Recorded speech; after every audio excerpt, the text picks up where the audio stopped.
오늘 주백선교회 큐티 본문은 잠언 16장 27절에서 33절까지의 말씀입니다. 불량한 자는 악을 꾀하나니 그 입술에는 맹렬한 불 같은 것이 있느니라. 패역한 자는 다툼을 일으키고 말쟁이는 친한 벗을 이간하느니라. 강포한 사람은 그 이웃을 깨워 좋지 아니한 길로 인도하느니라. 눈짓을 하는 자는 패역한 일을 도모하며 입술을 닫는 자는 악한 일을 이루느니라. 백발은 영화의 면류관이라 공의로운 길에서 얻으리라. 노하기를 더디하는 자는 용사보다 낫고 자기의 마음을 다스리는 자는 성을 빼앗는 자보다 나으니라. 제비는 사람이 뽑으나 모든 일을 작정하기는 여호와께 있느니라. 오늘 본문의 말씀을 통해서 우리가 생각해 봐야 할 주제는 지혜자는 누구를 가까이 하고 누구를 멀리 하는가입니다. 우리는 신앙생활을 하면서 우리 주위의 사람들을 어떻게 대해야 하겠습니까? 우리는 너무나 순수하고 순진하기 때문에 아무런 생각 없이 편안하게 주위의 사람들을 대할 수 있습니다. 그런데 정말 이렇게 대해도 될까요? 솔로몬은 자신의 아들에게 아들의 주위의 사람들 중에 어떤 마음을 가진 사람들이 있는지를 가르쳐주고 가까이 해야 할 사람과 멀리 해야 할 사람들을 가르쳐주고 있습니다. 어떤 사람들을 멀리 해야 하고 어떤 사람들을 가까이 해야 한다고 말씀하고 있습니까? 먼저 솔로몬은 아들에게 어떤 사람을 주의하고 멀리 해야 하는지 가르쳐주고 있고 그 뒤에 어떤 사람을 가까이 해야 하는지를 알려주고 있습니다. 지혜자는 누구를 가까이 하고 누구를 멀리 합니까? 지혜자는 악한 자를 멀리하고 의인을 가까이 합니다. 먼저 지혜자는 불량한 사람들을 주의하고 멀리합니다. 잠언 16장 27절의 말씀에 보면 불량한 자는 악을 꾀하나니 그 입술에는 맹렬한 불 같은 것이 있느니라. 여기서 불량한 자는 악을 계획하고 다른 사람들을 중상모략하는 사람입니다. 잠언 6장 12절의 말씀에도 보면 불량하고 악한 자는 구부러진 말을 하고 다니며, 문자적으로 중상모략이라는 말은 벨리알의 사람이라는 의미입니다. 벨리알은 사단의 여러 이름 중에 하나입니다. 중상모략하는 사람은 의도적으로 문제를 만들어내고 문제를 일으킵니다. 그리고 중상모략하는 말로 다른 사람들을 파괴하는 사람들입니다. 우리 주변에는 이렇게 악을 꾀하고 거짓 소문들을 만들어 퍼뜨리는 중상모략자들이 있을 수 있습니다. 이런 사람들은 당연히 피하고 멀리 해야 합니다. 또 지혜자는 패역자와 말쟁이를 주의하고 멀리합니다. 패역자와 말쟁이는 사람들 사이를 오가며 다른 사람들을 험담하고 이간질을 하면서 그 관계를 깨뜨리고 분리시킵니다. 28절의 말씀에 보면 패역한 자는 다툼을 일으키고 말쟁이는 친한 벗을 이간하느니라 라고 이렇게 말씀하였습니다. 패역한 사람은 트러블 메이커는 진리를 왜곡시키고 사실을 왜곡시키는 자입니다. 그래서 갈등을 일으키고 다툼을 일으킵니다.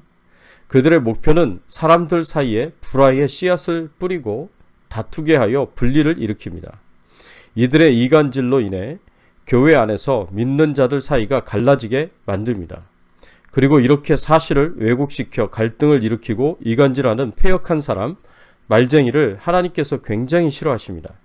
그래서 잠언 6장 16절에서 19절의 말씀에 보면 여호와께서 미워하시는 것 곧 그의 마음을 싫어하는 것이 67가지이니 곧 교만한 마음과 거짓된 혀와 무죄한 자의 피를 흘리는 손과 악한 괴교를 꾀하는 마음과 빨리 악으로 달리는 발과 거짓을 말하는 망령된 증인과 형제 사이를 이간하는 자이니라 라고 하였습니다. 그래서 사실을 왜곡시켜서 갈등을 일으키고 이간질하는 이런 패역한 사람, 이 말쟁이는 하나님이 굉장히 싫어하기 때문에 우리는 멀리해야 할 것입니다. 또 지혜자는 폭력적인 사람을 주의하여 멀리합니다. 폭력적인 사람은 다른 사람들에게 폭력을 행사하며 상처를 줄 뿐만 아니라 죽이기까지도 합니다. 그리고 더 비극적인 일은 다른 사람들을 끌어들여 자신의 죄악에 참여하게 합니다. 그래서 사람들을 해로운 길로 인도합니다. 오늘 본문 29절의 말씀에 보면 강포한 사람은 그 이웃을 꿰어 좋지 아니한 길로 인도하느니라 라고 하였습니다. 그래서 폭력적인 사람은 희생자들 뿐 아니라 다른 사람들까지도 파괴적인 사악한 길로 이끌고 갑니다. 그래서 자신들 스스로 덜 죄책감이 느끼도록 그렇게 만듭니다. 그러나 사실은 죄책감을 더 크게 가져야 합니다. 다른 사람들을 자신의 죄악된 행동에 끌어들인 것 때문에 하나님 앞에서 더 큰 죄를 지었기 때문에 더 큰 죄책감을 가져야 하고 더 큰 책임을 져야 할 것입니다. 또 지혜자는 음모를 꾸미는 사람을 주의하여 멀리하라고 그렇게 가르치고 있습니다. 음모자는 악을 계획하고 이것을 실행하는 사람입니다. 30절의 말씀에 보면 눈짓을 하는 자는 패역한 일을 도모하며 입술을 닫는 자는 악한 일을 이루느니라 하였습니다. 음모를 꾸미는 사람은 얼굴 표정으로 신호를 보냅니다. 음모자는 음모를 진행할 때 다른 사람에게 얼굴 표정으로 신호를 보냅니다. 사인으로 윙크를 하거나 웃음을 짓기도 합니다. 그런데 이런 얼굴 표정이 모두 음모를 진행하기 위한 사인입니다. 이런 종류의 신호를 보내는 음모자들을 주의하고 멀리해야 합니다.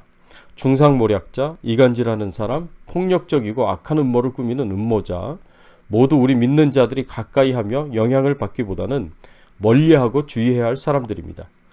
이 사람들의 행동은 모두 교회를 무너뜨리고 교회를 갈라지게 만드는 악한 사단의 역사라고 볼 수 있습니다. 반대로 우리가 가까이 해야 할 사람은 어떤 사람들입니까? 솔로몬은 아들에게 우리 믿는 자들이 지혜자가 마땅히 존경하고 따라야 할 부류의 사람들에 대해서 소개하고 있습니다. 이 사람들은 앞에서 언급된 피해야 할 사람들과 완전히 반대되는 사람들입니다. 이 사람들은 지혜로운 사람들이고 모두 경건한 의인들입니다. 그래서 모든 믿는 자들이 가까이 하며 보고 배워야 할 모범적인 사람들입니다. 의로운 사람을 지혜자는 가까이 하고 본받습니다. 31절의 말씀에 보면 백발은 영화의 면류관이라 공의로운 길에서 얻으니라 라고 이렇게 말씀하였습니다. 의인은 하나님의 말씀에 온전히 순종하여 의롭게 사는 사람들입니다. 의인은 이렇게 오랜 세월 동안 자신의 머리가 백발이 될 때까지 자신의 평생의 삶을 하나님의 말씀에 순종하며 의롭게 살아가기 때문에 그 백발이 영화의 면류관이 됩니다. 모든 백발이 무조건 다 영화의 면류관이 아닙니다. 머리가 백발이 될 때까지 평생 동안 하나님의 말씀에 순종하고 하나님의 뜻대로 순종하는 삶을 살았기 때문에 이런 경우에 그 백발이 영화의 면류관인 것입니다.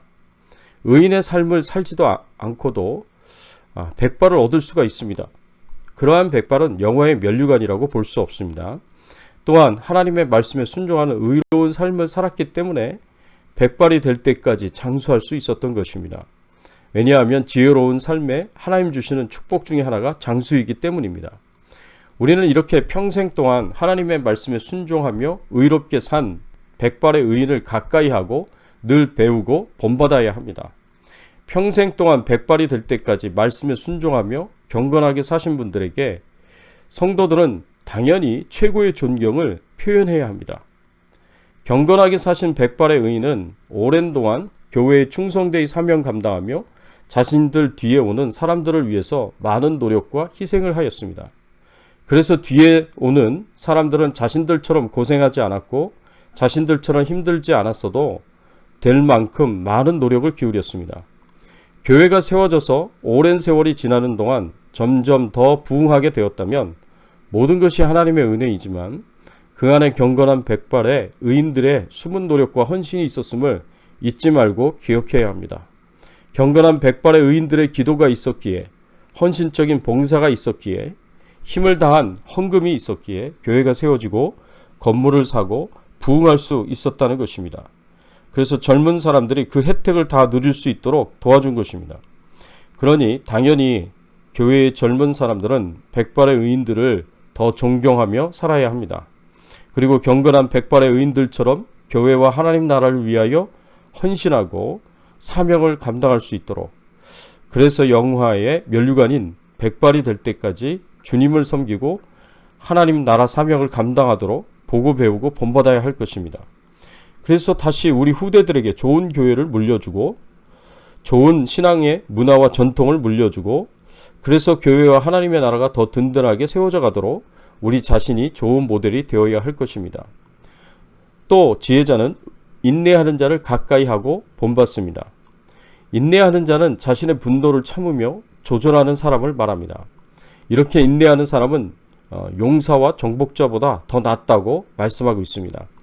오늘 본문 32절의 말씀에 보면 노하기를 더디하는 자는 용사보다 낫고 자기 마음을 다스리는 자는 성을 빼앗는 자보다 나으니라 라고 하였습니다. 요새는 사람들에게 분노를 분출해야 하고 어떤 것도 마음속에 담아두지 말아야 정신건강에 좋다는 말을 합니다. 그런데 오히려 분노가 있어서 참고 견디고 인내하고 자기 마음을 잘 다스리라는 이 말씀은 오히려 패배자의 모습, 실패자의 모습처럼 보입니다. 그런데 하나님께서는 진짜 가장 강한 사람은 강한 힘이 있어서 용감하게 다른 사람들을 정복하고 성을 정복해서 빼앗는 사람이 아니라 이렇게 자신의 마음을 잘 다스릴 수 있는 사람이라고 가르칩니다. 진짜 강한 사람은 강한 힘으로 다른 사람을 지배하는 자가 아닙니다. 진짜 강한 사람은 강한 인내로 자신의 마음을 다스리는 자입니다. 자기 스스로를 다스리는 자가 진짜 강한 자입니다. 자신의 분노를 조절하고 자신의 감정을 조절하고 참고 견디고 인내하는 자가 바로 이런 사람입니다. 마음의 능력은 육체의 능력보다 더 강합니다. 그래서 우리는 자신의 마음을 잘 다스리고 자신의 감정을 잘 조절하고 참고 견디고 인내하는 마음의 능력을 가진 사람을 오히려 가까이 하고 이들에게서 잘 배우고 본받아야 합니다. 사랑하는 성도 여러분, 우리가 가난한 사람들, 힘없는 사람들, 연약한 사람들, 병자들, 사회적 약자와 같은 사람들에게 아무런 조건 없이 좋은 이웃이 되어 주어야 하지만 그렇다고 해서 우리 이웃에 대하여 분별이 전혀 없을 수는 없습니다.